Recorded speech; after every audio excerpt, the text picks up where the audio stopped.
Hey everyone, welcome to our channel, and in this video I'm going to show you how to check someone's friends on Roblox. So first you just need to open your Roblox application.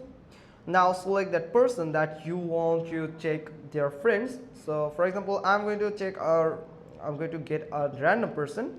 So in friends, we are going to tap on this plus icon here, and from here we are going to select a random person just like this person here.